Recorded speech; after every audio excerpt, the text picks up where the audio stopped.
পান থেকে চুন খসলেই বিস্ফোরণ ঘটানো হয় শত শত হাত বোমার। শরীয়তপুরের বিলাসপুরে দুপক্ষের দ্বন্দ্বে গেল ২২ বছরে বোমার আঘাতে প্রাণ গেছে ৮ জনের, অঙ্গহানি হয়েছে শতাধিক মানুষের। পুলিশের দাবি, রাজনৈতিক হস্তক্ষেপে থামানো যায়নি বিরোধ। বিশ্বমানের থার্মিক্স রড, সালাম স্টিল থার্মিক্স, দেশের একমাত্র থার্মিক্স রড। প্রতিপক্ষের ছোড়া বোমার আঘাতে প্রাণ গেছে প্রিয় সন্তানের। বছর পেরুলেও থামছে না মায়ের আর্তনাদ।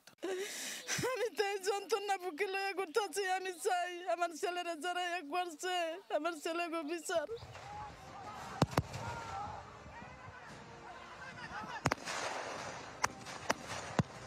সম্প্রতি শতাধিক ককটেল ফাটিয়ে ফের আলোচনায় শরীয়তপুরের জাজিরার বিলাসপুর। 2 দশকে এ জনপদে বোমার আঘাতে প্রাণ গেছে 8 জনের, হাত কিংবা পা হারিয়েছেন শতাধিক মানুষ। ভয় আমরা বাইর তখন থাকতারি না, কেমন কোন সময় বম বম ফিক্কা কারে মাইলে হালা কি করে। আমরা আতঙ্কে থাকি যে পুলিশ কোন সময় আইবো, কোন সময় ধরে আমরা অনেক সময় দোকানই করি না। তো একখানে মাইয়া দেখতে গেল বাড়ি কই বিলাসপুর, হ্যাঁ গেল সম্বন্ধ করুন না, হ্যাঁ যত বম আর মারামারি হয় বেশি।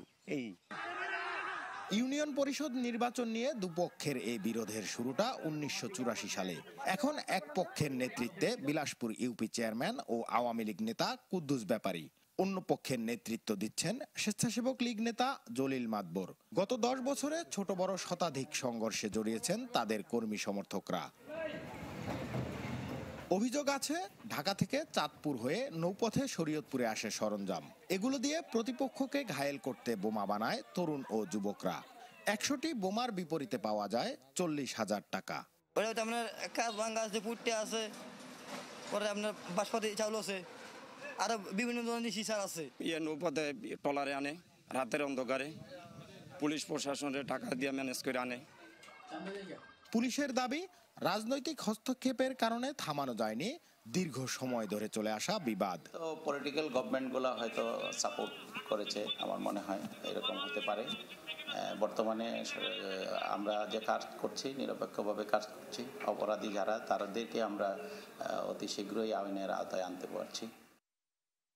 দেশের বিভিন্ন থানায় 47টি মামলার আসামি ইউপি চেয়ারম্যান কুদ্দুস ব্যাপারী, আর জলিল মাতবরের বিরুদ্ধে মামলা আছে 50টি।